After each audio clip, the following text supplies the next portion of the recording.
Greetings, church, in the blessed name of our Lord and Savior Jesus Christ. ప్రభువైన యేసుక్రీస్తు వారి నామములో మీ అందరికీ శుభములు. I pray that we are blessed and we are all touched by what God can speak to us this morning. ఉదయకాలం దేవుని వాక్యము మనందరితో మాట్లాడిందని నేను నమ్ముతున్నాను. I request all of us to turn in our Bibles to the book of Job, chapter 1. యోబు గ్రంథము 1వ అధ్యాయము చూడాలని And I request Brother Simon to read from verse 8 on to verse 22. And there will not be any English reading, so please follow as Brother Simon, as he reads slowly and carefully, follow each of the verses, please. From verse 8 onwards. From verse 8 to verse 22, to the end of the chapter. Yes. యోబు గ్రంథము 1వ అధ్యాయము 8వ వచనం నుండి 22వ వచనం వరకు చదువుకుందాం. అందుకు యెహోవా, నీవు నా సేవకుడైన యోబు సంగతి ఆలోచించుదువా? అతడు యథార్థవర్తనుడును న్యాయవంతుడునై దేవుని యందు భయభక్తులు కలిగి చెడుతనమును విసర్జించినవాడు. భూమి మీద అతని వంటి వాడు ఎవడనూ లేడు అని అడుగగా అపవాది, యోబు ఊరకయే దేవుని యందు భయభక్తులు కలవాడాయన, నీవు అతనికిని అతని ఇంటి వారికిని అతనికి కలిగిన సమస్తమునకును చుట్టూ కంచె వేస్తేవు కదా. నీవు అతని చేతి పనిని దీవించుచుండట చేత అతని ఆస్తి దేశంలో బహుగా విస్తరించి ఉన్నది. అయినను నీవు ఇప్పుడు నీ చేయి చాపి అతనికి కలిగిన సమస్తమును మొత్తిని ఎడల అతడు నీ ముఖం ఎదుటనే దూషించి నిన్ను విడిచిపోవును అని యెహోవాతో అనగా, యెహోవా, ఇదిగో అతనికి కలిగిన సమస్తమును నీ వశమున ఉన్నది, అతనికి మాత్రము ఏ హానియు చేయకూడదని అపవాదికి సెలవీయగా వాడు యెహోవా సన్నిధి నుండి బయలువెళ్ళను.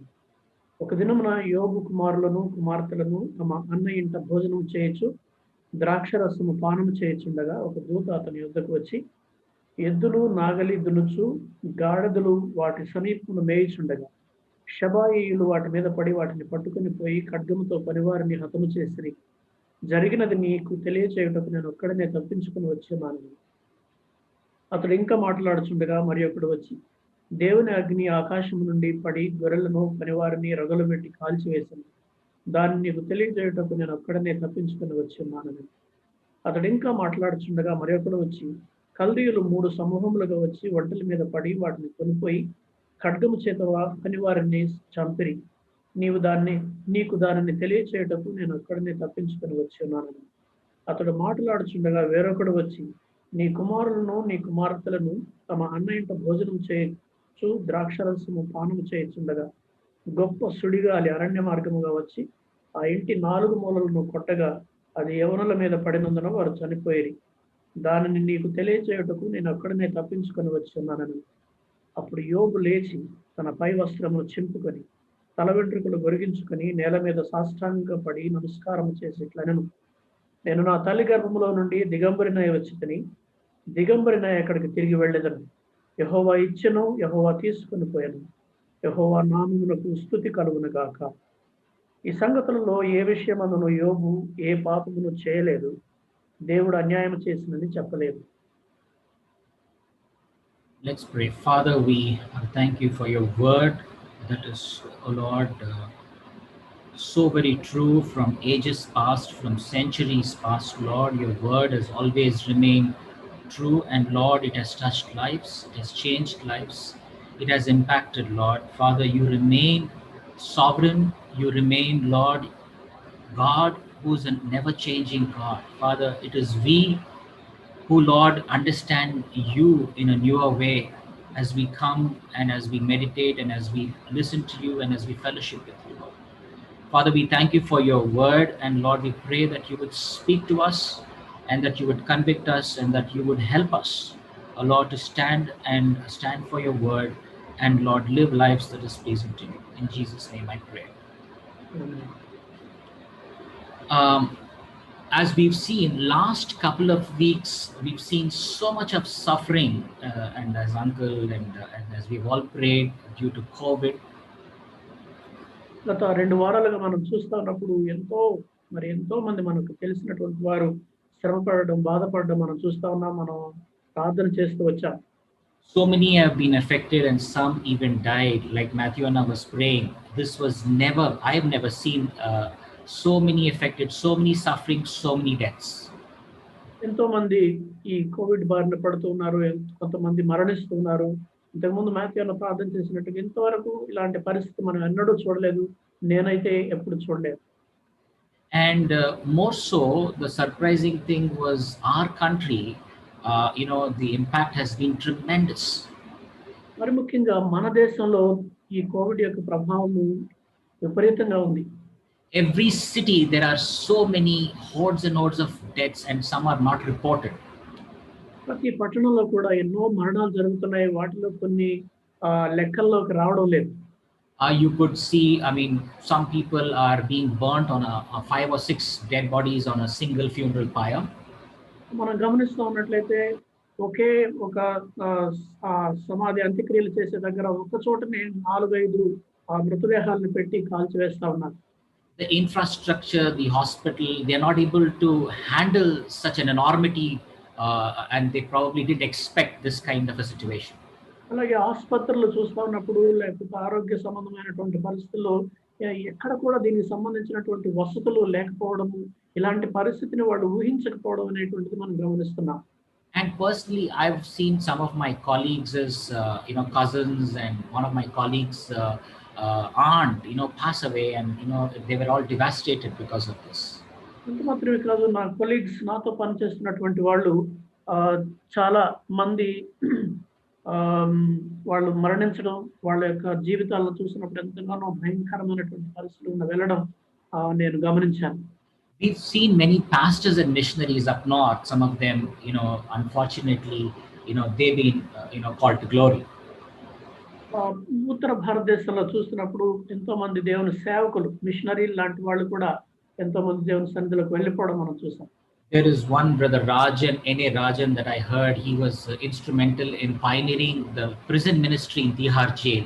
He was affected with COVID, admitted in Stevens in Delhi, and just 2 days back he passed away. Brother Rajan అనేటువంటి సహోదరుడి గురించి నిన్న నేను వార్త విన్నాను. ఆయన వాస్తవానికి తిహార్ జైల్లో ఈ జైలు పరిచర్య ఆరంభించి దేవుని సేవ చేసినటువంటి వాడు. అకస్మాత్తుగా కోవిడ్ బారిన పడడం, ఆ తర్వాత స్టీఫెన్స్ ఆసుపత్రికి తరలించడం, అలాగే 2 రోజుల్లో తను మరణించడం జరిగింది. So much of bad news coming, and we are unable to take it. ఎటు నుంచి చూసినా కూడా ఎన్నో దుర్వార్తలు మనకు వినపడతా ఉన్నాయి. వాటిని మనం తట్టుకోలేకపోతున్నాం. In the book The Rise of Christianity by Rodney Stark, The Rise of Christianity, there's a book called The Rise of Christianity, written by the person by the name of Rodney Stark. Rodney stock అనేటువంటి ఆయన రాసిన rise of Christianity అనేటువంటి పుస్తకం ఉంది. He writes about 2 devastating plagues that struck Rome, in 2 different times. రోమా పట్టణం మీదకి వచ్చినటువంటి 2 విభిన్నమైనటువంటి 2 తెగుళ్ళ గురించి ఆయన రాశాడు. In the year 165 AD, it was Emperor Marcus Aurelius who died because of a plague. 165వ సంవత్సరంలో మార్కస్ అరేలియస్ అనేటువంటి ఆయన ఒక ప్లేగ్ ద్వారా తను చనిపోయాడు. He's an emperor, by the way. He's an emperor, famous Roman emperor. Roma Chakravarthi Marcus Aurelius అనేటువంటి. And there was a second plague in the year 251 AD. అలాగే క్రీస్తు శకం 251లో కూడా మరొక తెగులు వచ్చింది. And in what Rodney Stark writes is, in 2 of these plagues, the percept to tend the sick, the Christians were tending the sick, and it was very different from the pagan attitude.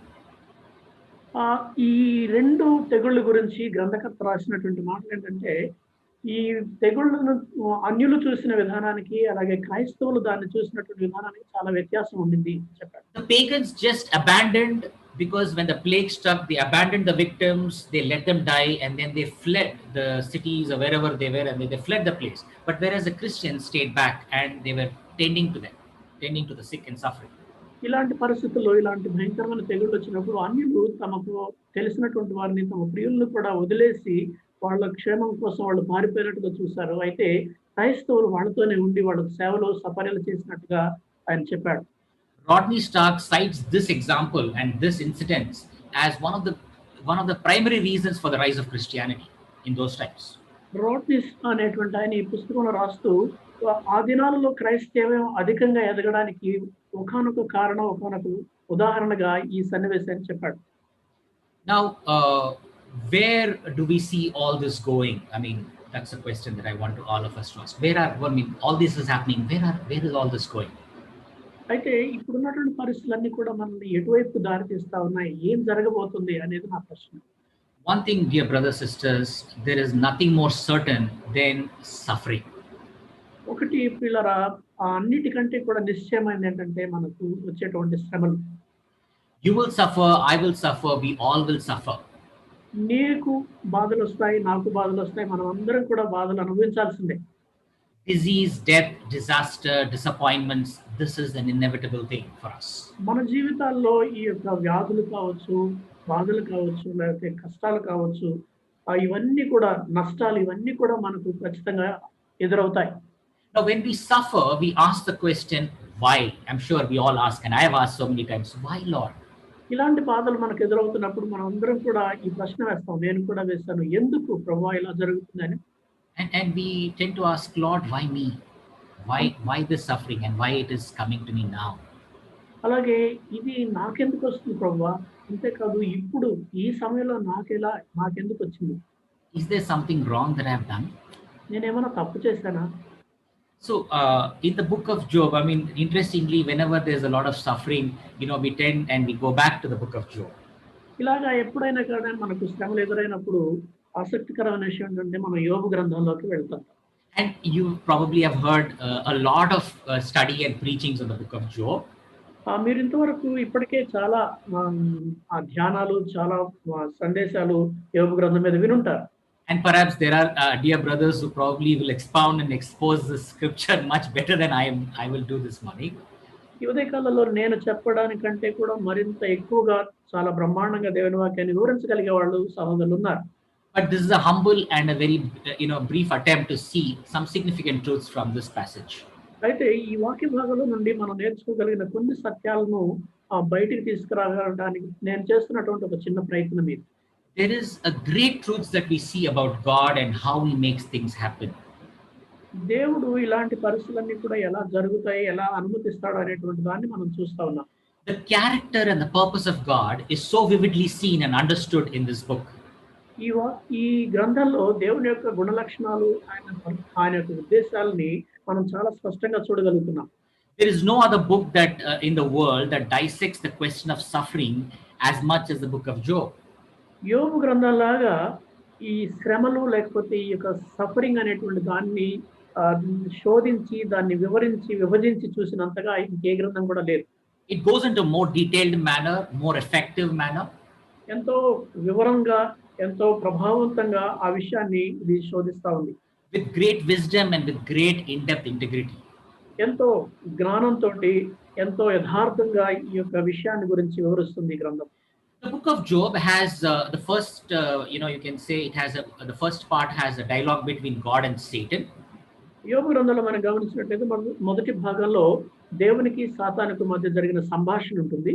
Then there's a long dialogue between Job and his friends. ఆ తర్వాత యోబుకి అతని స్నేహితులకు మధ్య జరిగిన సుదీర్ఘమైన సంభాషణ ఉంటుంది. Then there's a concluding dialogue between God and Job. ఆ తర్వాత దేవునికి యోబుకి మధ్య జరిగిన సంభాషణ కూడా ఉంది. This book gives us advice on how to suffer and the challenges and burdens of human life.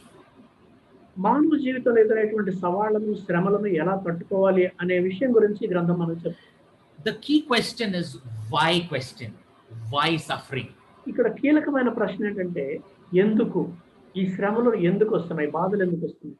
And when we face with such a question, there are three lessons, as I say, we can learn from this brief text in the first chapter. అలాంటి ప్రశ్న మనకు ఎదురైనప్పుడు మనం చదువుకున్నటువంటి కొద్ది వాక్య భాగాల నుండి 3 పాఠాలు మనం నేర్చుకోవచ్చు. I say I put 3 points here, and we will go one by one. The first point I would say is avoid thoughtless and quick fix answers. మనం ఇది వెంటనే తక్షణమే ఏదో ఒకటి చేయాలి అనేటువంటి దాన్ని మనం తప్పించుకోవచ్చు దీన్ని చూసినప్పుడు. అట్లా కాదు, అంటే we should avoid thoughtless and quick fix answers for ourselves. మన కోసం మనంతట మనం పెట్టుకునేటువంటి తక్షణమే ఏదో ఒకటి చేసేయాలి అనేటువంటి వాటిని మనం అవాయిడ్ చేయొచ్చు. The second point we will cover is we need to learn to live without an answer for why we are suffering. అలాగే రెండో విషయం ఏంటంటే మనం ఎందుకు శ్రమ పడుతున్నాం, ఎందుకు బాధపడుతున్నాం అనే దానికి జవాబు లేకుండా కూడా మనం బ్రతకాలి. And the third point is we look forward to a final answer. మూడవ పాయింట్ ఏంటంటే అంతిమంగా మనకు లభించేటువంటి జవాబు కోసం మనం ఎదురు చూస్తూ ఉండాలి. The first point, avoid thoughtless and quick fix answers. మొదటి విషయం ఏంటంటే మనం ఎలాంటి ఆలోచన లేకుండా మనం ఏదో ఒక పరిష్కారం లభించాలని చూసేటువంటి అడ్డదారుల కోసం చూడకుండా ఉండడం. When suffering hits us, there are two ways in which people respond. ఏదైనా బాధ వచ్చినప్పుడు, శ్రమలు వచ్చినప్పుడు ప్రజలు రెండు విధాలుగా స్పందిస్తారు. The religious people, or sometimes we believers, we say like this. భక్తి కలిగినటువంటి వాళ్ళు లేకపోతే మనలాంటి వాళ్ళు విశ్వాసులు ఈ విధంగా చెప్తుంటారు. Why is God punishing me? దేవుడు నన్ను ఎందుకు శిక్షిస్తున్నాడు? Oh, perhaps I did not go to church. బహుశా నేను పోయిన వారం మందిరానికి వెళ్ళలేదేమో. I did not pray. I did not do my quiet time. నేను సరిగ్గా ప్రార్థన చేయలేదు, నా క్వైట్ టైం చేసుకోలేదు. And I did not spend time reading God's word. దేవుని వాక్యాన్ని చదువుతూ నేను సమయం గడపలేదేమో. Because if I do all of this, then only will God bless me. నేను ఇవన్నీ చేసినప్పుడే దేవుడు నన్ను దీవిస్తాడు. Oh, I should do all this and then only God will bless me. ఇవన్నీ చేయాలి, అప్పుడే నన్ను దేవుడు దీవిస్తాడు. Did I miss anything in my checklist? నేను If not, why is God punishing me? ఎందుకు దేవుడు నన్ను శిక్షిస్తున్నాడు? ఒకవేళ దేవుడు నన్ను శిక్షిస్తున్నాడంటే వీటిల్లో నేను ఏదైనా తప్పిపోయానా? If I'm sick and suffering, I don't have enough faith. బహుశా ఇలాంటి నా బాధలు నాకు వస్తున్నాయంటే నాకు తగినంత విశ్వాసం లేదేమో. If I'm going through a financial problem, then I should have faith and be positive. నేను ఆర్థిక సమస్యలు గుండా వెళ్తున్నానంటే నాకు సరైన విశ్వాసం ఉండాలి అనుకుంటా. This is I call them the legalists or the moralists, or we become very legal in our approach towards God and what He's doing to us. ఇవన్నీ కూడా ఈ దేవుని విషయంలో మనము ధర్మశాస్త్రానుసారంగా లేకపోతే చట్టబద్ధంగా ఆలోచించి నైతికంగా మనం ఆలోచించేటువంటి పరిస్థితులని నేను చెప్తాను. We need to do all the right things, press all the right buttons, and then do everything meticulously. That is only when God will start helping you. దేవుడు మనల్ని ఎప్పుడు దీవిస్తాడంటే మనం అన్ని సరిగ్గా చేసినప్పుడు, అన్ని సరైనటువంటి పరిస్థితులు ఉన్నప్పుడు, అంత మెటిక్యులస్ గా జరిగించినప్పుడే దేవుడు మనల్ని దీవిస్తాడు. That's one approach. అది ఒక విధానం. And the second kind of people are, I would call them the skeptics or the pessimists. రెండవ రకమైనటువంటి వ్యక్తులు ఎవరంటే ప్రతిదాన్ని సందేహించేటువంటి వాళ్ళు, అనుమానించేటువంటి. So religious people tend to think suffering as a punishment. భక్తి కలిగినటువంటి వాళ్ళేమో ఈ శ్రమలు బాధల్ని ఏదో శిక్షలాగా భావిస్తారు. Secular people or the skeptics tend to see suffering as something that hits you as a fluke or something randomly that hits you. ఇలాగా లోకానుసారులుగా లోకస్తులుగా ఉండేటువంటి వాళ్ళు, ప్రతిదాన్ని సందేహించే వాళ్ళు ఏదో అనుకోకుండా మనకు వచ్చింది బాధ అన్నట్టుగా భావిస్తారు. So religious people think you live a good life and good things will happen. If you live a bad life, bad things will happen. భక్తి కలిగినటువంటి వాళ్ళు, మతపరమైన వాళ్ళు ఏమనుకుంటారంటే మనం మంచిగా జీవిస్తే మనకు మంచి జరుగుతుంది, చెడుగా జీవిస్తే మనకు చెడు జరుగుతుంది అనుకుంటారు. Skeptics tend to think there is no God, or if there is God, he is incompetent or indifferent. అయితే ఈ లోకస్తులు ఏమనుకుంటారంటే దేవుడే లేడు, అసలు దేవుడు ఉన్నా కూడా ఆయన వల్ల ఏం కాదు అనుకుంటారు. I don't want such a God who allows evil and suffering is what they think. ఈ మనుషుల్ని ఇలాగా బాధలు పెడుతూ శ్రమల పాలు చేస్తున్నటువంటి దేవుడు, నాకు అలాంటి దేవుడు అక్కర్లేదు అనుకుంటారు. Legalists, I would call legalists as God is doing tit for tat. You do this, I do this, you do this, I do this. ఈ విధంగా లీగలిస్టిక్ గా ఆలోచించే వాళ్ళు ఏంటంటే దేవుడు మనం చేసిన దానికే ప్రతిగా చేస్తున్నాడు, నేను ఒకటి చేస్తే దేవుడు దానికి ప్రతిగా చేస్తాడు అని అనుకుంటుంటారు. Yeah, the skeptics or cynics will think no one is in charge. There is no one good, powerful God who's in charge. It's all a matter of chance. ఇంకా లోకస్తులు దేవుడు లేడు అనుకునే వాళ్ళు ఏమంటారంటే ఇక్కడ దేవుడు లేడు, ఏది లేదు, అంతా కూడా ఏదో యాదృచ్ఛికంగా అనుకోకుండా జరిగిందే అనుకుంటారు. The book of Job starts off telling us that both these approaches are absolutely wrong. అయితే యోబు గ్రంథాన్ని మనం చదివినప్పుడు ఈ రెండు విధానాలు కూడా తప్పు అని మనకు అర్థమవుతుంది. So there's a dialogue between God and Satan. దేవునికి సాతానుకి మధ్య ఒక సంభాషణ జరుగుతూ ఉంది. In verse 8, if you see, he says, then the Lord said to Satan, have you considered my servant Job? There is no one on this earth like him. He is blameless and upright, a man who fears God and shuns evil. 8వ వచనం మనం చూసినట్లయితే నీవు నా సేవకుడైన యోబు సంగతి ఆలోచించువా, అతడు యథార్థవర్తనుడును న్యాయవంతుడునై దేవుని యందు భయభక్తులు కలిగి చెడుతనమును విసర్జించిన వాడు, భూమి మీద అతని వంటి వాడు ఎవడనూ లేడు.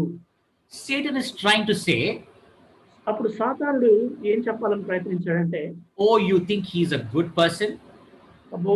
అతను యోబు చాలా మంచోడు అనుకుంటున్నావా? You hurt him a little. నువ్వంతా వినలేదు. నీకు అర్థం కాలేదు. No, no, you hurt him. You hurt him and let bad things happen to him. కొంచెం అతన్ని బాధపెట్టు, అప్పుడు అర్థమవుతుంది. Then he won't be good any longer. అతను నీకేమాత్రం మంచివాడుగా ఉండడు. No, as you see that as this dialogue goes on, then God, you know what God says? He says, okay, you can do this, but not this. అప్పుడు ఈ విధంగా సంభాషణ కొనసాగుతుండగా అప్పుడు దేవుడు తనతో సాతానుతో ఏమనంటే, ఓకే, నువ్వు ఈ పని చేయొచ్చు, ఇది మాత్రం చేయొద్దు అన్నాడు.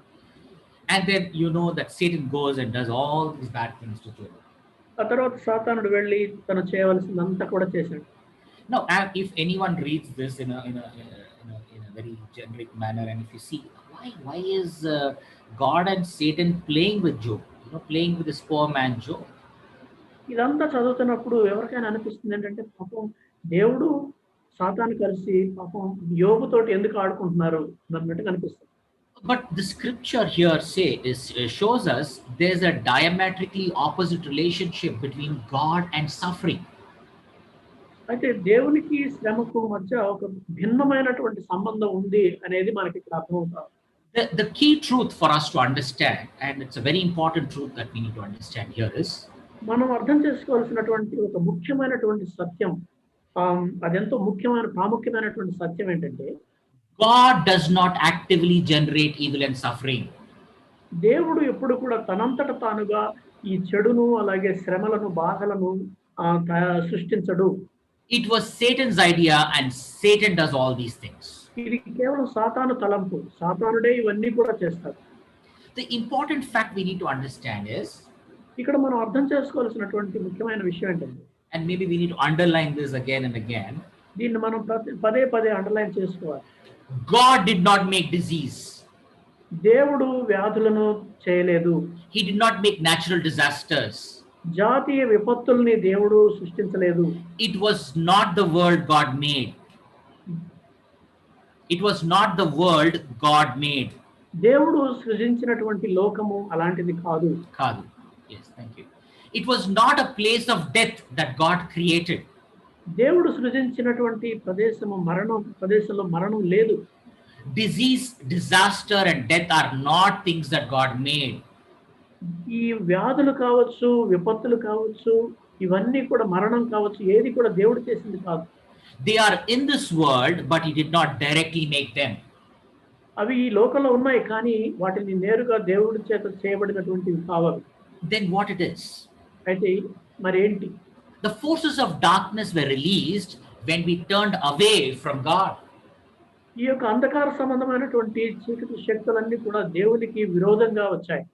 When we rebelled against the basic structure, when we rebelled against God, the basic structure of this world began to be seen clearly. దేవునికి వాళ్ళు వ్యతిరేకంగా తిరుగుబాటు చేసినప్పుడు ఈ లోకంలో ఉన్నటువంటి ప్రాథమిక ఇదంతా కూడా మారిపోయింది. So when we rebelled against God, imagine a set of threads with different colors. So we could see what was evil and we could see what was just and right. దేవునికి విరోధంగా వీళ్ళు తిరుగుబాటు చేయగానే ఒక విధమైనటువంటి ఆ యొక్క లెక్కలన్నీ కూడా మారిపోయినాయి. ఏది చెడు, ఏది మంచి అనేది మనకు కనిపిస్తా వచ్చింది. We helped release those forces due to our own actions. అవి మన యొక్క సొంత క్రియలను బట్టి అలాంటివన్నీ కూడా రావడం జరిగింది. Dear brother, dear sister, we need to understand the character of God very, very clearly and very carefully here. ఇప్పుడు మనం దేవుని యొక్క గుణ లక్షణాలను మనం చాలా జాగ్రత్తగా స్పష్టంగా అర్థం చేసుకోవాలి. God is not actively desiring, intentionally creating suffering that goes to Job. He does not actively desire, he does not intentionally create sufferings that goes to Job. యోబుకు కలిగినటువంటి శ్రమలు కావచ్చు, బాధలు కావచ్చు, దేవుడు ఉద్దేశపూర్వకంగా సృజించినవి కావు, కావాలని ఆయన అనుమతించినవి కావు. Satan is doing it, yet God is in absolute control. సాతానుడే ఇవన్నీ కూడా యోబుకు చేస్తున్నాడు, కానీ అవన్నీ కూడా దేవుని యొక్క సంపూర్ణమైన అధీనంలో ఉన్నాయి. We don't have Satan and God fighting it out, but God is in absolute charge. He allows Satan to do it, but he keeps the boundaries and he is totally and absolutely in charge of it. సాతానుడు తను చేయాలనుకున్నది చేసే విధంగా దేవుడు అనుమతించాడు కానీ అవన్నీ కూడా దేవుని యొక్క సర్వాధికారంలో సంపూర్ణ అధీనంలో ఉన్నాయి. God permits it, but limits it. దేవుడు అనుమతిస్తాడు కానీ దానికి ఒక పరిమితి విధిస్తాడు. He's totally in charge. ఆయన పూర్తిగా ఆయన అధీనంలో ఉన్నాయి. Know that he also limits it. అంత మాత్రమే కాదు, సాతానునికి పరిమితులు విధిస్తాడని కూడా మనం తెలుసుకోవాలి. The question now we all have is, why does God allow it in the first place? అయితే మన ముందున్న ప్రశ్న ఏంటంటే అసలు ఇవన్నీ కూడా దేవుడు ఎందుకు అనుమతిస్తాడు? And that too giving Satan the permission to do these things or do these bad things to Job. Why does he allow it? దేవుడు ఈ సాతానుడు ఇవన్నీ చేసే విధంగా దేవుడు ఎందుకు సాతానుడికి అనుమతిస్తాడు? God allows Satan to accomplish, remember, mark this carefully, brothers and sisters. God allows Satan to accomplish the very opposite of what Satan wants to accomplish.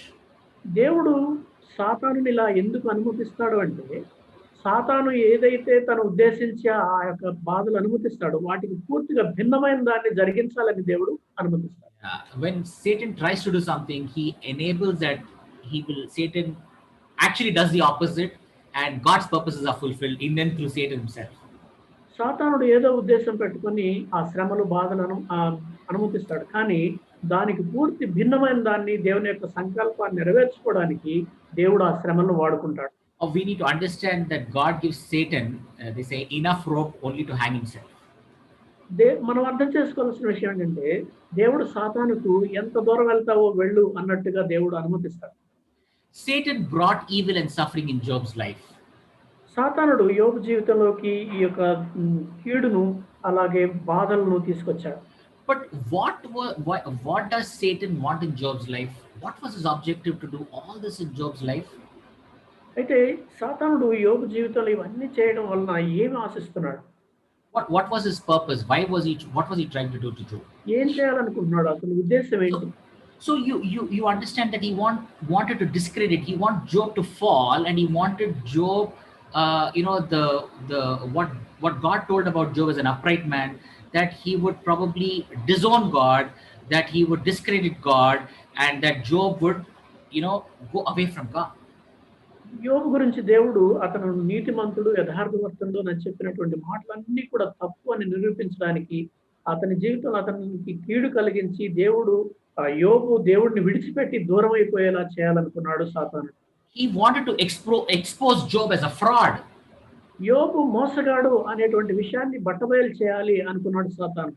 Someone who was selfishly loving God for himself, for the things and the materials that God was giving him. దేవుడు అనుగ్రహిస్తున్నటువంటి మేళ్లు తనకు ఇస్తున్నటువంటి ఆస్తిపాస్తులను చూసి తను స్వార్థపూరితంగా యోబుని ప్రేమిస్తున్నాడు అని చెప్పాలనుకున్నాడు. But we all know that Job became great and famous figure in the history of mankind. మానవ చరిత్రలో యోబు చాలా గొప్పవాడు, చాలా ధనవంతుడు అనేటువంటి విషయం మనందరికీ తెలుసు. Thousands and thousands of years later, lakhs and lakhs of people want to study his life. వేలాది సంవత్సరాల తర్వాత లక్షల కొద్ది ప్రజలు ఆయన జీవితం గురించి ధ్యానిస్తున్నారు. People changed seeing his life. ఆయన జీవితం ద్వారా ఎంతో మంది మారారు. Satan was allowed by God to bring evil in Job's life. యోబు జీవితంలో కీడు జరిగించడానికి దేవుడు సాతాను అనుమతించాడు. But God is against evil and he hates evil. అయితే దేవుడు ఆ యొక్క కీడును అసహించుకుంటాడు, ఆయన ద్వేషిస్తాడు. He did not create a world where evil existed, but he permits it. అయితే కీడు ఉండేటువంటి లోకాన్ని ఆయన సృష్టించలేదు కానీ ఆ లోకంలో కీడును అనుమతిస్తాడు దేవుడు. Why did he allow evil in Job's life? అలా యోబు జీవితంలోకి ఆ కీడుని దేవుడు ఎందుకు అనుమతించాడు? He permits Satan only to bring evil in Job's life in such a way. యోబు జీవితంలోకి కీడును సాతాను తీసుకొచ్చే విధంగా ఎలాంటి పరిస్థితులు అనుమతించాడంటే He allows in such a way, such a manner that completely defeats Satan's real intentions. సాతాను యొక్క ఉద్దేశాలని అసలు ఉద్దేశాలని పూర్తిగా నాశనం చేసే విధంగా దేవుడు అనుమతించాడు. So you see what's happening, dear brothers and sisters. He allowed Satan to bring evil, but what accomplished in the end was totally defeating the purposes and the intentions of Satan. ఇక్కడ మనం అర్థం చేసుకోవాల్సిన విషయం ఏంటంటే దేవుడు ఒకవైపు కీడును అనుమతిస్తున్నాడు, అదే సమయంలో సాతాను యొక్క ఉద్దేశాలన్నిటినీ కూడా ఓడించే విధంగా దేవుడు తన యొక్క సంకల్పాన్ని నెరవేర్చుకుంటాడు. Satan is only allowed by God to defeat himself and achieve the opposite of what he wants every time. సాతానుడు తను ఏది చేయాలనుకున్నాడో దాన్ని చేయకుండా సాతాను ఓడించే విధంగా మాత్రమే దేవుడు సాతానుకు అనుమతించాడు. This tells us two things about. This tells us two things. ఇది మనకు రెండు విషయాలు తెలియజేస్తా ఉంది. The first thing, this is how God works with us. మొట్టమొదటి విషయం ఏంటంటే దేవుడు మన జీవితాల్లో కార్యం చేసే విధానం ఇది. God hates suffering and evil, but he is in control of it. దేవుడు ఈ యొక్క కీడును శ్రమలను అసహించుకుంటాడు, ద్వేషిస్తాడు, కానీ అవన్నీ కూడా ఆయన అధీనంలోనే ఉన్నాయి. He is in control of it. ఆయనే వాటన్నిటిని కూడా నియంత్రిస్తూ ఉన్నాడు. He permits it to a point that it defeats the actual intention of Satan for you and for me. ఆయన శ్రమల్ని ఎంతవరకు అనుమతిస్తాడంటే వాటి వెనుక సాతాను యొక్క ఉద్దేశాలన్నింటినీ కూడా నష్టపరచడానికి ఆయన అనుమతిస్తాడు. And one more important point about our God that we should know, dear brother, dear sister.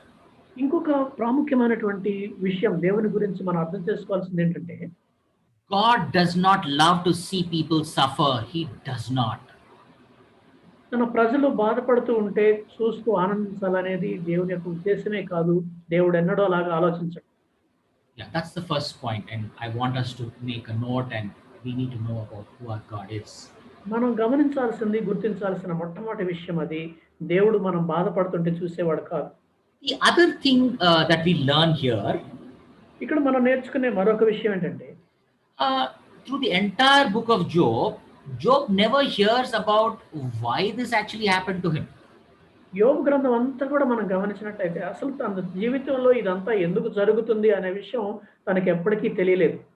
Even till the end, Job never knows, or the mystery. We are told why Satan goes to God and he tells all this. So all this discourse and all that, Job never gets to know all this.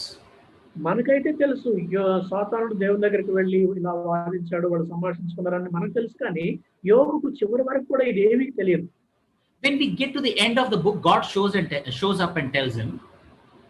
ఈ గ్రంథం చివరిలో దేవుడు యోబుకు ప్రత్యక్షమై ఈ విధంగా చెప్తాడు. And no, I mean, I'm just paraphrasing this. I mean, he never tells him about this. We all know that he never tells the reason.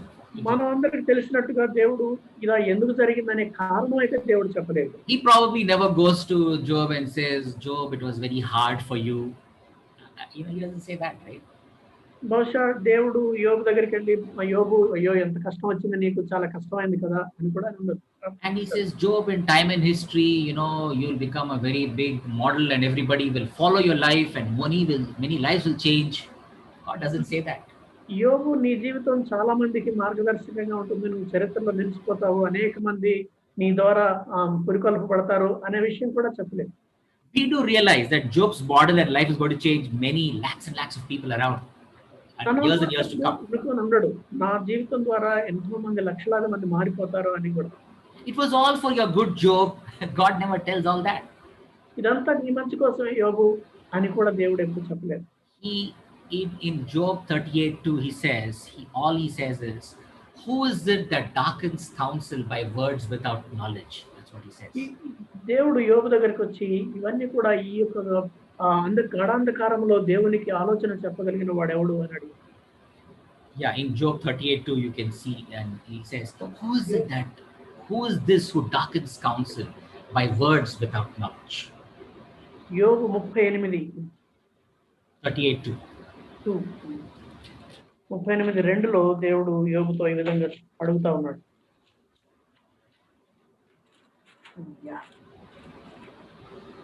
నీ జ్ఞానము లేని మాటలు చెప్పి ఆలోచనను చెరుపుచున్న వీడెవడు అని అడుగుతా ఉన్నాడు. Who do you think you are, Job? యోబు నువ్వేమనుకుంటున్నావు నీ గురించి? I am God and I know what I'm doing. నేను దేవుడిని, నేనేం చేస్తున్నానో నాకు తెలుసు. Moral legalists say the reason you are suffering is that you're not living right with God and you need more faith. Legalistic గా ఆలోచించే వాళ్ళు ఏమంటారంటే యోబు నువ్వు దేవుడు కోరినట్టుగా నువ్వు సరిగ్గా జీవించడం లేదు కాబట్టి నీకు ఈ కష్టాలు వచ్చినాయి అని అంటారు. Skeptics or cynics say, oh, life is all a chance. When something happens, they would say God is not in the scene. దేవుడు లేదు అన్నటువంటి వాళ్ళు లోకస్తులు ఏమంటారంటే ఏదైనా జరిగినప్పుడు ఇదేదో అనుకోకుండా జరిగింది, అసలు దేవుడు అనేవాడే లేడు అని అంటారు. It's a chance. ఎవరికో ఆడవాలంటే ఒక by hook or by crook, whatever happened, it happened. There's no reason for it.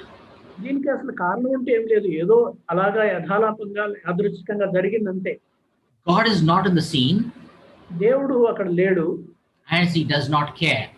ఆయన ఏమీ పట్టించుకునేవాడు కూడా కాదు. Or perhaps God does not exist. బహుశా అసలు దేవుడే లేడేమో. These are thoughtless and quick fix answers. ఇవన్నీ కూడా అనాలోచితమైనటువంటి తలంపులు. How do they know that, or what they are saying, whatever they are saying is true? How do they know? They don't know anything about God.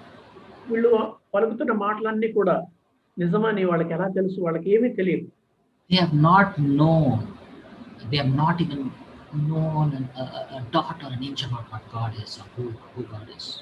దేవుడు ఎవరు, ఆయన ఏం చేస్తాడు, ఎలాంటి వాడు అనేటువంటి దాంట్లో వాళ్ళకి ఏమాత్రం వేసినట్టు కూడా తెలియదు. Sometimes these answers keep them in control. They want some reason. They want some answer, so they keep giving all kinds of answers to themselves. ఏదైనా జరిగినప్పుడు ఏదో ఒకటి జవాబు చెప్పాలి, ఏదో ఒక పలానా కారణం చేత ఇది జరిగిందని చెప్పడానికి వాళ్ళు ప్రయత్నం చేస్తారు. The skeptics say life is bad. Look at all the evil and sufferings. వీళ్ళంతా దేవుడు లేడనేటువంటి వాళ్ళు ఏమంటారంటే, జీవితం అంటేనే ఇలాగ దుర్భరంగా ఉంటుంది, ఇలాంటి పరిస్థితులు జరుగుతున్నాయి చూడండి అంటారు. Yeah, so you can live any way you want. Life, don't be accountable to anybody because you owe God nothing. That's what the skeptics will say. దేవుడికి అచ్చి ఉండాల్సింది ఏమీ లేదు, నీ ఇష్టానుసారంగా జీవించు, నువ్వు ఎలా ఉండాలనుకుంటే అలాగే ఉండు అని చెప్తారు వాళ్ళు. And moral legalists will say, hey, do this, and then God will bless you. ఆ తర్వాత నైతికంగా చెప్పేటువంటి వాళ్ళు ఏమంటారంటే, ఇదిగో నువ్వు ఇలా చేయాలి, ఇదన్నీ చేసినప్పుడు దేవుడు ఇలా చేస్తాడు అని చెప్తారు. The Bible says both are quick fix answers and both are trying to answer the question of why. అయితే బైబిల్ చెప్తున్న మాట ఏంటంటే, ఎందుకు అనే దానికి వీళ్ళు ఇస్తున్నటువంటి జవాబులు రెండు కూడా తప్పే అని వాళ్ళు చెప్తున్నారు. These are quick fix answers just to keep people in control. మనుషులకి ఏదో చెప్పాలి కాబట్టి వాళ్ళు వెంటనే ఇచ్చేటువంటి ఒక విధమైనటువంటి క్విక్ ఫిక్స్ ఆన్సర్స్ లాగా చెప్తున్నారు. What does the scripture calls us to do? అయితే దేవుని వాక్యం మనల్ని ఏం చేయమని కోరుతా ఉంది? It calls us to serve God even though you do not know why you are suffering or why you are going through all this. నీవు పొందుతున్నటువంటి శ్రమలు, నీవు అనుభవిస్తున్నటువంటి బాధలు ఇవన్నీ కూడా ఎందుకు జరుగుతున్నాయో, ఎందుకు వచ్చాయని నీకు అర్థం కాకపోయినా నువ్వు దేవుని సేవిస్తూ ఉండాలి. And even like Job never knew the actual reason for the sufferings. యోబు విషయం అయితే ఆయన అసలు ఎందుకు అలాంటి శ్రమలు వచ్చాయో కూడా తనకి ఎప్పటికీ తెలియదు. Hold on to this puzzle for which you don't have an answer. నీకు జవాబు లేనటువంటి ఈ యొక్క పజిల్ ఏదైతే ఉందో దాన్ని అలాగే పట్టుకొని ఉండు. And you stay in relationship with the all-knowing and all-perfect and God who is in control of everything. అయితే వాటిని పట్టుకొని అలాగే సర్వాధికారి, సర్వజ్ఞాని అయినటువంటి దేవుడు, అన్ని సమస్తము ఆయన అధికారంలో ఉన్నటువంటి ఆ దేవుడిని పట్టుకొని ఉండు. So don't look for quick fix answers, or don't look for ready-made quick fix answers just to please yourself. కనుక ఇలా శ్రమల బాధలు వచ్చినప్పుడు ఏదో తక్షణ పరిష్కారం ఏదో దొరకాలి, ఏదో జవాబు తెలియాలన్నట్టుగా వాటి జోలికి పోవద్దు. Hold on to him and he is in control. ఆయన్ని పట్టుకొని మనం ముందుకు వెళదాము, ఆయన అధీనంలో ఉన్నాయి. The second point is, don't just conclude you won't get the answer, but accept it completely. అయితే వెంటనే జవాబులు పొందాలని కాదు, కానీ దాన్ని ఉన్నదన్నట్టుగా అంగీకరించడానికి నేర్చుకో. Don't try to go on probing as to why you are suffering, what is the reason why I am suffering. We are very good at digging into all these things. ఏదో ఏం జరిగింది, ఎందుకు జరిగింది అని తవ్వుకుంటూ ఏదో ఒకటి ఆలోచిస్తూ దానికి కారణం ఏంటి అని ఆలోచించడానికి ప్రయత్నం చేయదు. Again in verse 8, I would like us to read this part where God says, he is blameless and upright, a man who fears God and shuns evil. 8వ వచనం చూస్తే మనం గమనించినట్లయితే, అతడు యథార్థవర్తనుడు, న్యాయవంతుడు, దేవుని యందు భయభక్తులు కలిగి చెడుతనమును విసర్జించిన వాడు. What is God trying to say here? దేవుడు ఇక్కడ చెప్పడానికి ప్రయత్నిస్తున్న మాటలు ఏంటి? He says Job loves me. యోబు నన్ను ప్రేమిస్తాడు అని చెప్పడానికి ప్రయత్నిస్తుంది. And God, he proudly says about this, Job loves me. దేవుడు ఎంతో గర్వంగా చెప్తున్నటువంటి మాటలు, యోబు నన్ను ప్రేమిస్తాడు. Satan says he loves you for nothing. Does he love you for nothing? He loves you probably because you are giving him a lot of things. కానీ సాతాను ఏమంటున్నాడంటే, యోబు నిన్ను ఉత్తిగానే ప్రేమిస్తున్నాడా, నువ్వు ఏదో చాలా చాలా ఇచ్చేస్తున్నావు కాబట్టి యోబు నిన్ను ప్రేమిస్తున్నాడు. Giving him money, డబ్బులు ఇస్తున్నావు, You're giving him health. మంచి ఆరోగ్యం ఇచ్చావు, You're giving him prosperity. మంచి ఆస్తిపాస్తులు, ఐశ్వర్యం Giving ఇస్తున్నావు, him status, etc., etc. You're giving him so much. ఎంతో మనకు తనకు హోదాని ఇచ్చావు, ఎన్నెన్నో ఇచ్చావు. He does not love you for you, but for the things that he gets from you. నిన్నుగా ఆయన ప్రేమించడం లేదు, కానీ నువ్వు ఇస్తున్నటువంటివి ఆస్తిపాస్తులు, పేరు ప్రఖ్యాతులు, వాటి కోసం నిన్ను ప్రేమిస్తున్నాడు. God, he does not love you for yourself alone, but he loves you because he knows that he gets things from you. ఇదో దేవుడా, నిన్ను ఆయన ఏదో ఊరికే ఉత్తగానే నిన్నుగా ప్రేమించడం లేదు, నువ్వు ఇస్తున్నటువంటి వాటి కోసం ఆయన నిన్ను ప్రేమిస్తున్నాడు. If any of these things goes away, he will be out, he will give up. ఇవన్నీ కనుక నువ్వు కనుక తీసేస్తే ఆయన నిన్ను ఊరికి వదిలేసేస్తాడు. See, the devil is putting a finger, which is a problem of not just Job, or probably, he's putting a finger, which is all of our problem, the whole human race. యోబు ఉన్నటువంటి సమస్య మాత్రమే కాదు, కానీ మనందరికీ ఉన్నటువంటి సమస్యని సాతానుడు వేలెత్తి చూపిస్తా ఉన్నాడు.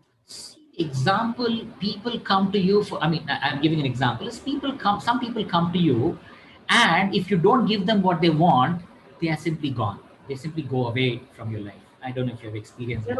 I've experienced it. ఇస్తాను, ఎవరైనా వచ్చి మీ దగ్గరికి వాళ్ళు కోరింది, వాళ్ళు అడిగింది మీరు ఇవ్వకపోతే మిమ్మల్ని వాళ్ళు వదిలేసి వెళ్ళిపోతారు. I just want to give this example because I know this. Our church supported many people, silently our church supports, like we talked about poor and needy, we talked about missionaries, and there are some people that, when the church did stop support because they knew that they were doing well, and they stopped coming to the church altogether. మన సంఘం అనేక రీతులుగా పేదవాళ్లకు లేదా అవసరతలో ఉన్నటువంటి వాళ్లకు, మిషనరీలకు ఈ విధంగా సహాయం చేస్తూ వస్తున్నారు. అయితే ఏదో పరిస్థితుల్లో వాళ్ళకి అలాంటి సహాయం ఆపివేస్తే వాళ్ళకి నా సంఘానికి, మన చర్చికి రావడమే మానేసే వాళ్ళు ఉన్నారు.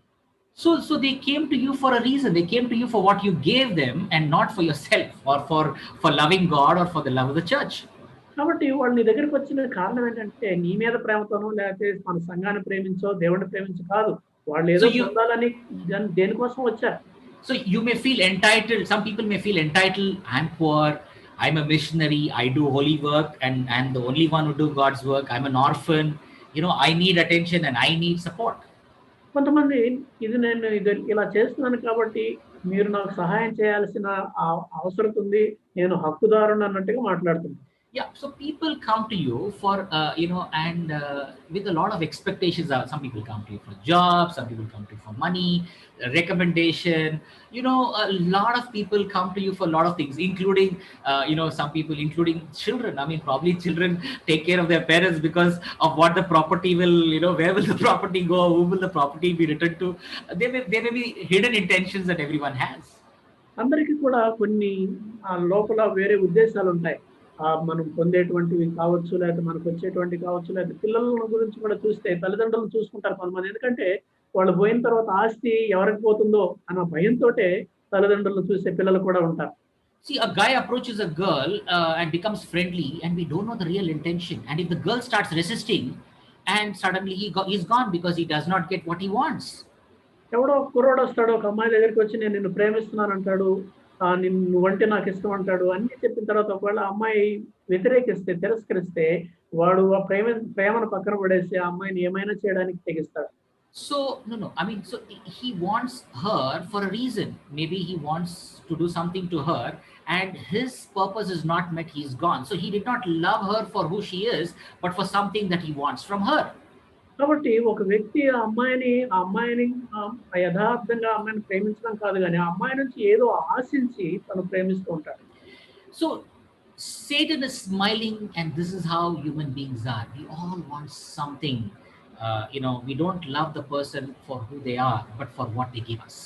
కాబట్టి దేవుడు చెప్పిన మాటలు విని సాతానుడు నవ్వి, అలా కాదు, వాళ్ళకి నువ్వు ఇచ్చే వాటి కోసమే, వాళ్ళు ఏం పొందుతామో దానికోసమే నిన్ను ప్రేమిస్తారు తప్ప వేరే విధంగా కాదు అన్నాడు.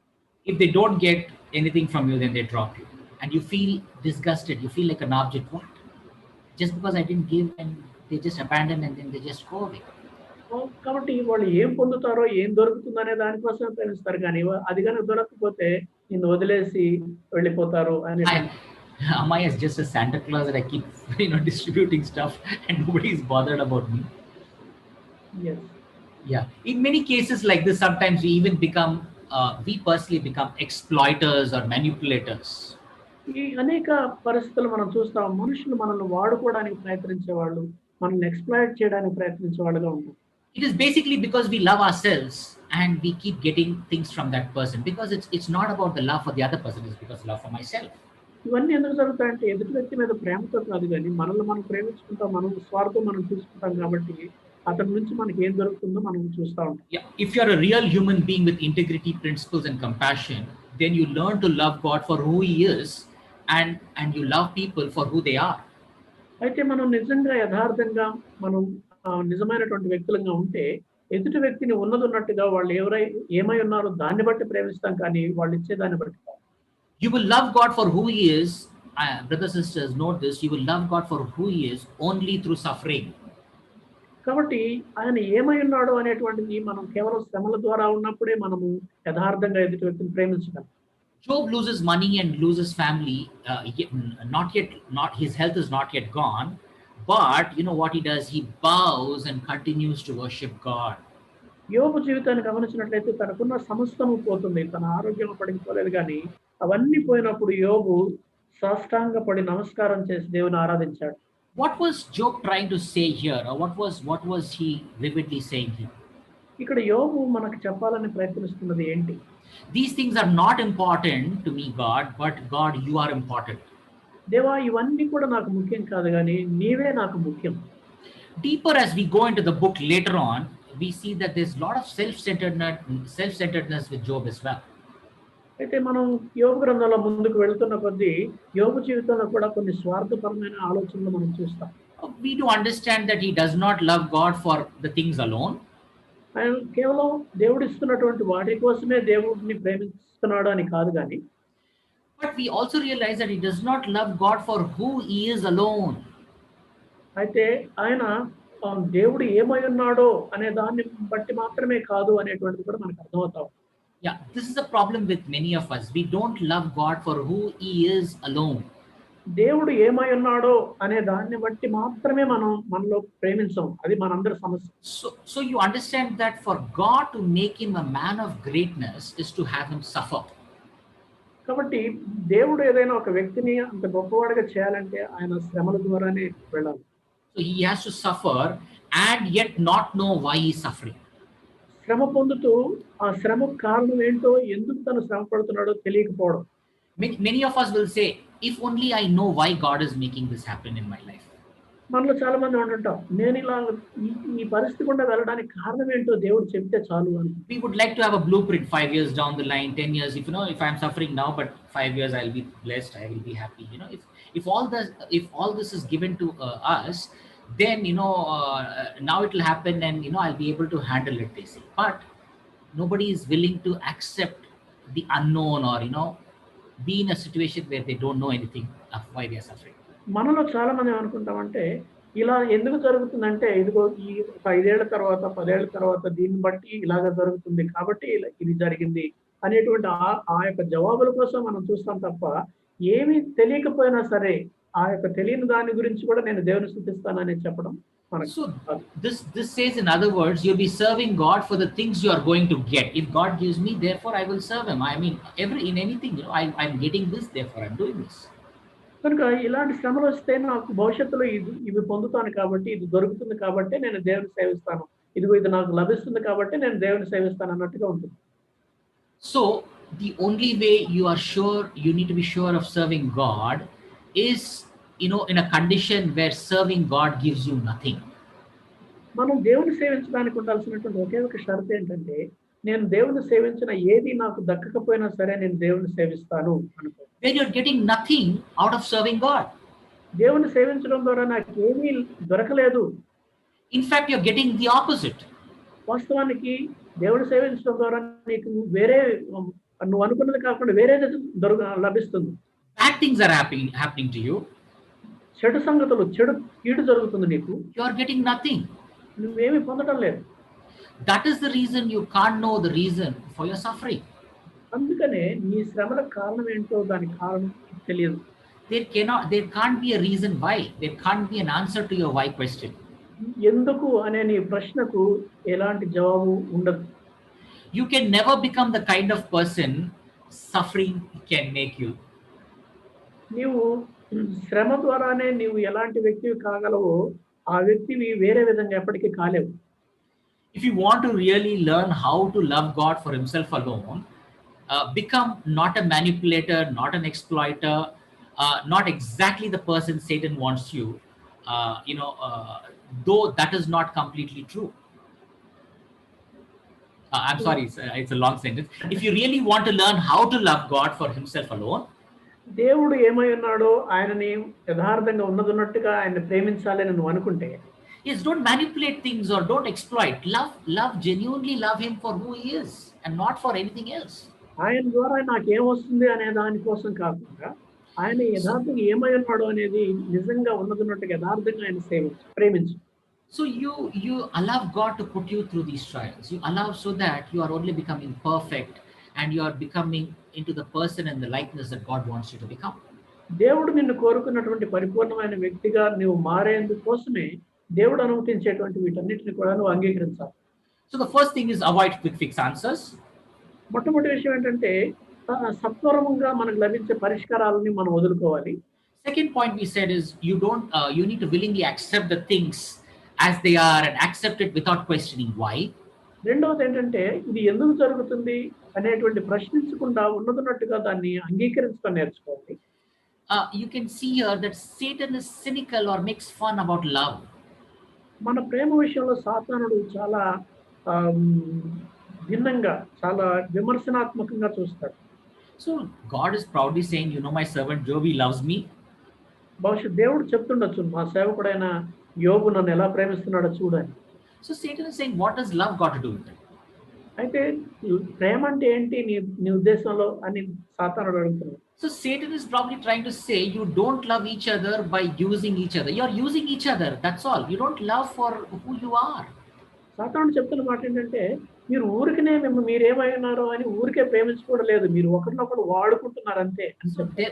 The devil says there's no such thing as love.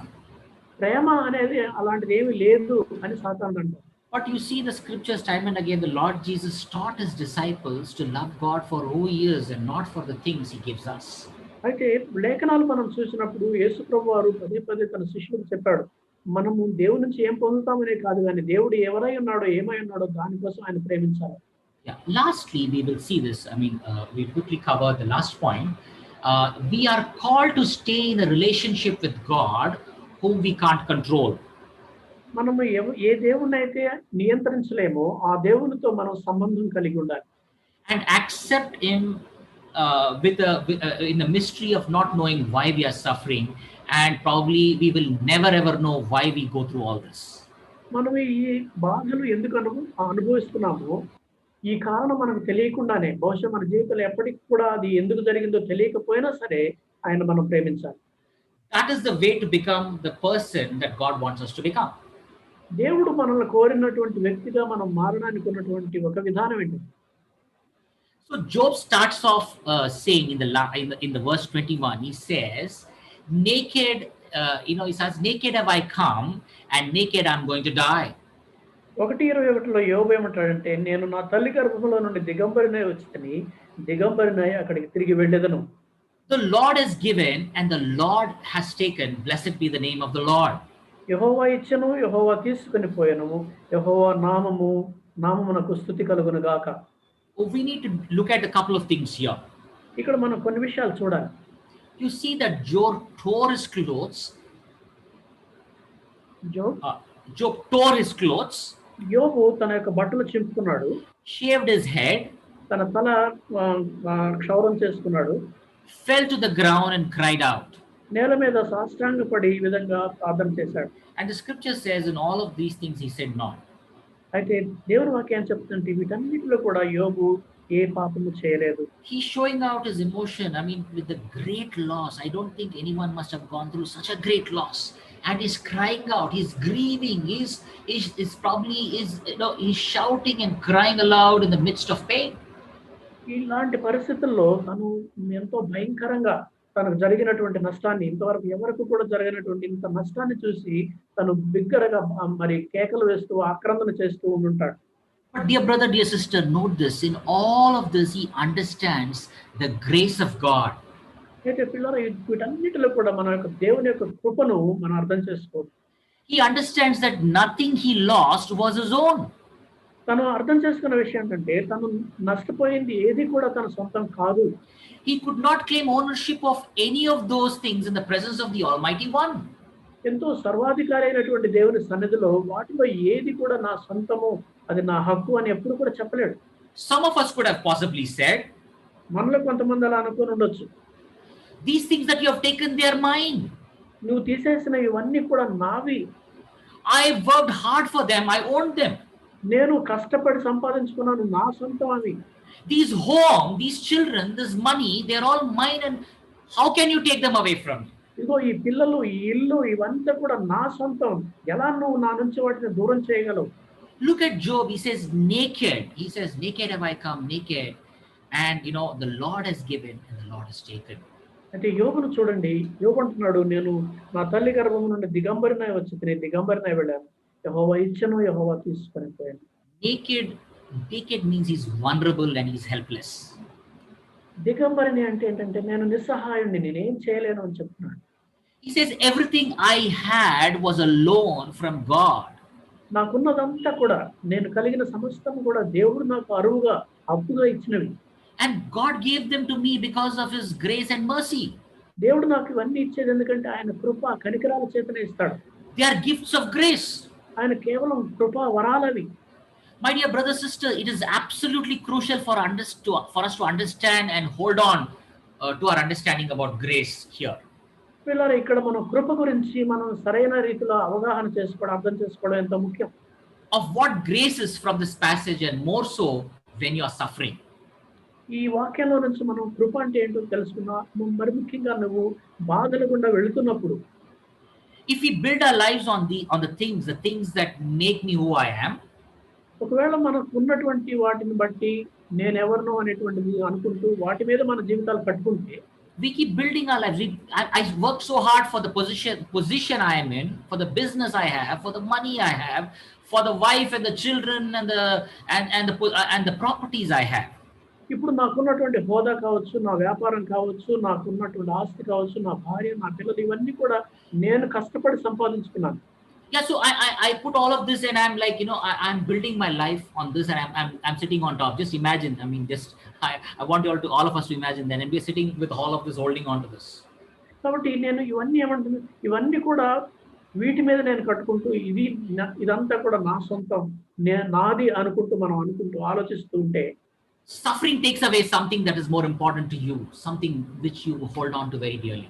ఈ శ్రమలు వచ్చినప్పుడు, బాధలు వచ్చినప్పుడు, ఇవన్నీ కూడా మనకి ఎంతో ముఖ్యమైన వాటిని తీసివేసినప్పుడు, suffering can make you sad, it can make you frustrated, worse and purposeless. ఈ శ్రమలు వచ్చినప్పుడు నిన్ను దుఃఖపెడతాయి, బాధపడతాయి, విసిగిపోయేలా చేస్తాయి. But if like Job, you build your life on God, and you certainly like having money and all the other things, but ultimate is God's love. అయితే యోబులాగా మనం దేవుణ్ణి ప్రేమిస్తూ, దేవుని కలిగి ఉండి, ఇవన్నీ కూడా ఉండి అంతిమంగా దేవుడే నాకు ఇవన్నీ ఇచ్చాడు అనేటువంటి వాస్తవం మీద నువ్వు కట్టుకుంటే, you search your love, your wealth, your status in God and God alone. నీకున్నటువంటి పేరు, ప్రఖ్యాతులు, హోదా, ఇవన్నీ కూడా దేవునిని బట్టే, దేవుని మీదనే నువ్వు కలిగి ఉంటావు. Suffering takes you deeper and deeper into the source that is God himself. ఈ శ్రమలు వచ్చినప్పుడు నిన్ను ఇంకా లోతుగా, నీకు వీటన్నిటికీ ఆధారం ఎవరో ఆ దేవుని దగ్గరకు నేను తీసుకెళ్తాను.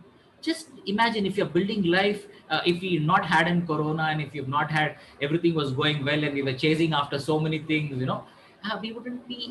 we wouldn't be running to that source of joy. ఒకవేళ మనకి కరోనా ఇలాంటివి ఏమీ లేకుండా మన జీవితాలు మనం జీవిస్తూ, మనం సంపాదనలో మనం పోతూ ఉన్నప్పుడు, మనం నిజంగా ఈ మూలం, వీటన్నిటికీ మూలమైనటువంటి ఆయన దగ్గరికి మనం వెళ్ళేవాళ్ళం కాదు. That is why everybody heard of Job and because of his suffering, and we also know that Satan was defeated. అందుకనే ఇవన్నీ మనం చూస్తున్నప్పుడు యోబు అనుభవించిన వాటన్నిటిని, ఆ తర్వాత సాతానుడు ఎలా ఓడించబడ్డాడో మనం చూసాం. So Job understood a very important thing, that grace, that means whatever he had, nothing, dear brother, dear sister, nothing was his.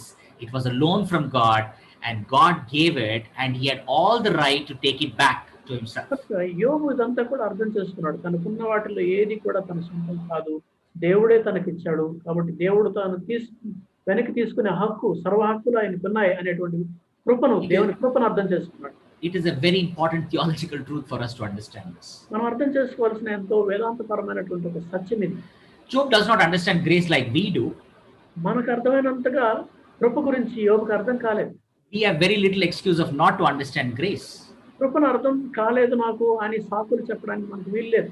So Satan comes to God and says he does not really love, he's just using you. You know, సాతానుడు వచ్చి యోబు నిన్ను ప్రేమించడం లేదండి, యోబు నిన్ను వాడుకుంటున్నాడు అంతే అని చెప్పారు. Satan did that before, you know, where he did this before. He did this in the Garden of Eden.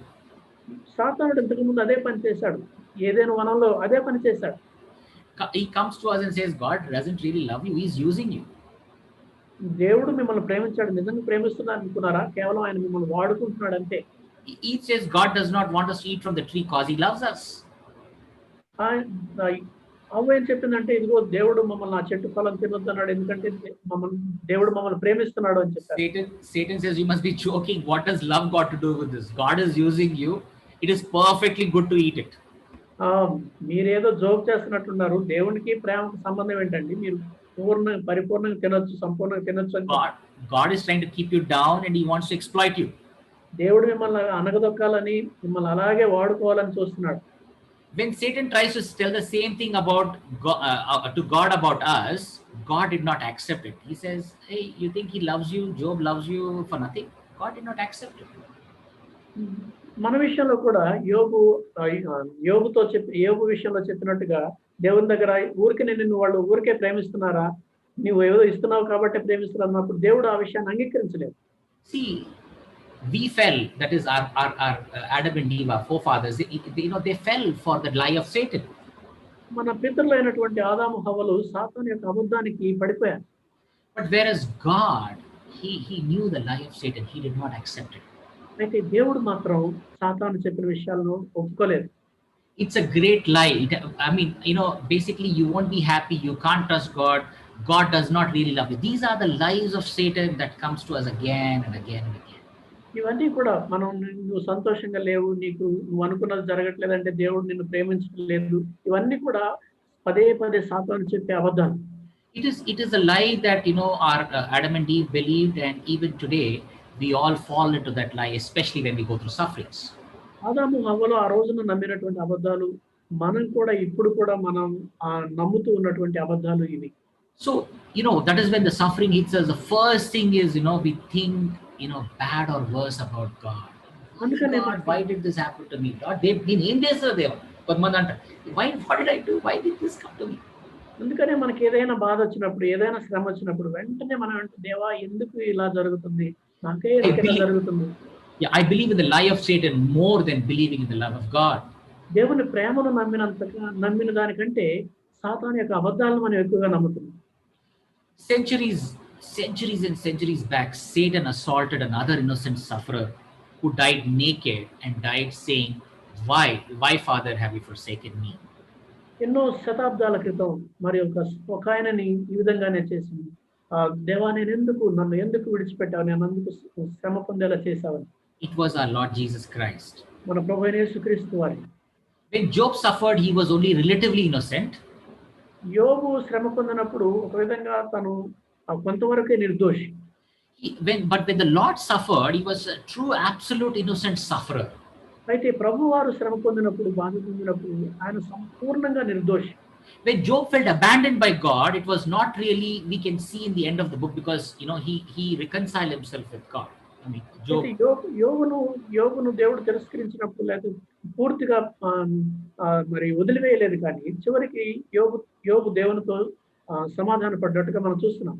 But the Lord was truly abandoned by God. But Jesus was truly abandoned by God.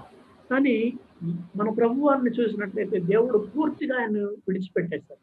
And in fact, it was for Jesus is the only person in the history that God says, if you obey me, I will crush you and I will send you to hell.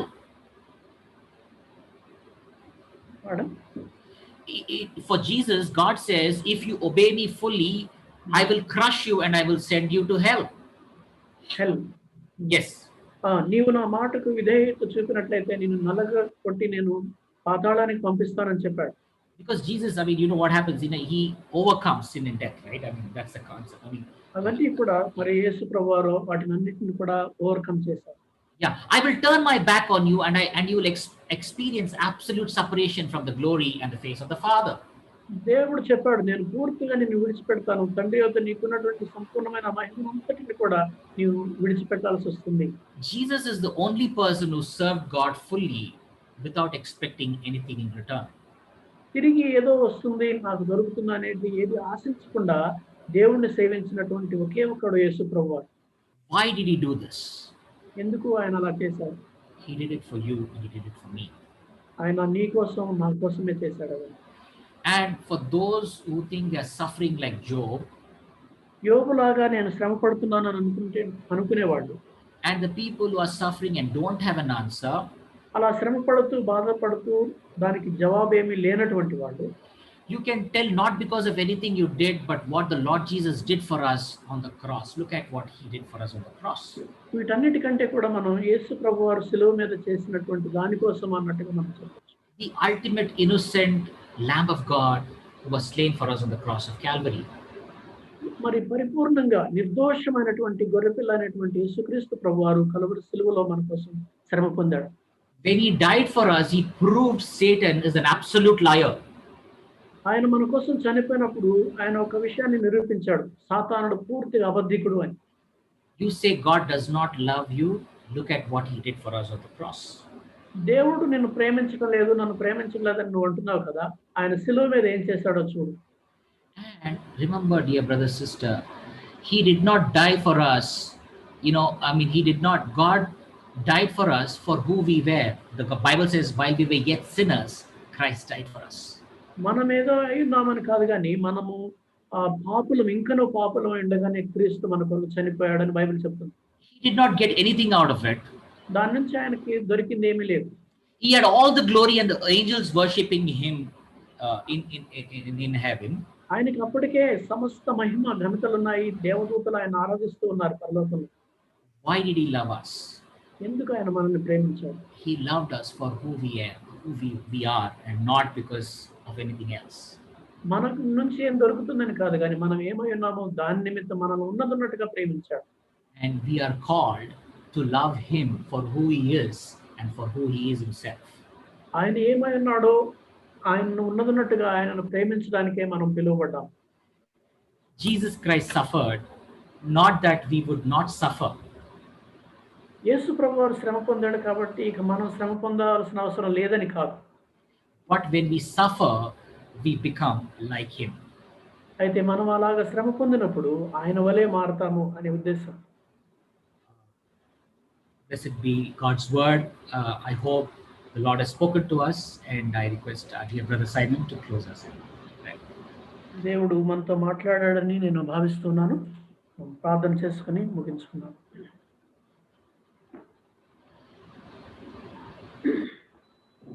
ప్రేమగల మా తండ్రి, దయగల ప్రభువా, మీకు వందనాలు స్తోత్రాలు చెల్లిస్తున్నాం. యోబు జీవితాన్ని మా గమనాన్ని తీసుకొచ్చినందుకు వందనాలు నాయన.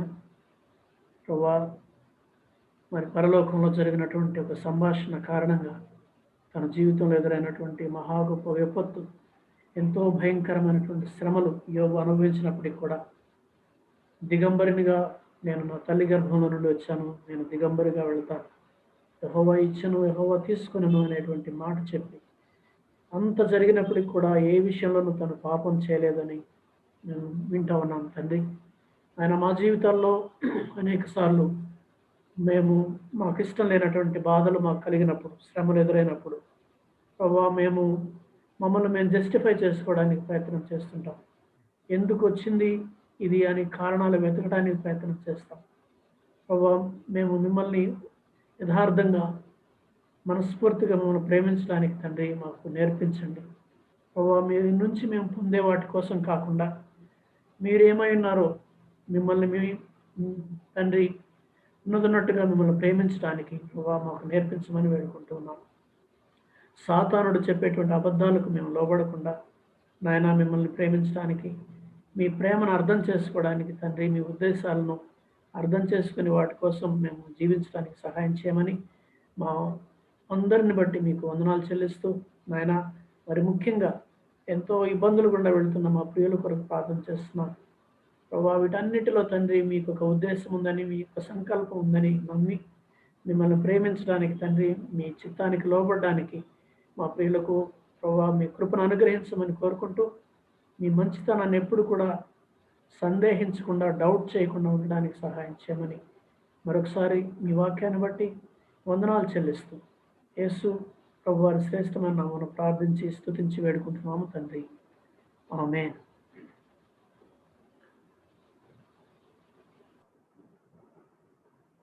Vijay Kumar, you can pronounce the benediction.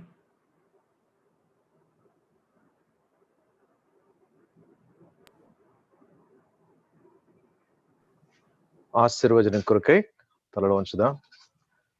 తొట్టిల్లకుండా మనలను కాపాడుటకును, తన మహిమ ఎదుట ఆనందముతో మనలను నిర్దోషులనుగా నిలవబెట్టుటకును శక్తి గల మన రక్షకుడైన అద్వితీయ దేవునికి, మన ప్రభు అయిన యేసుక్రీస్తు ద్వారా మహిమయు, మహాత్యమును, ఆధిపత్యమును, అధికారమును యుగములకు పూర్వమును ఇప్పుడును సర్వయుగములు కలుగునుగాక. ఆమేన్.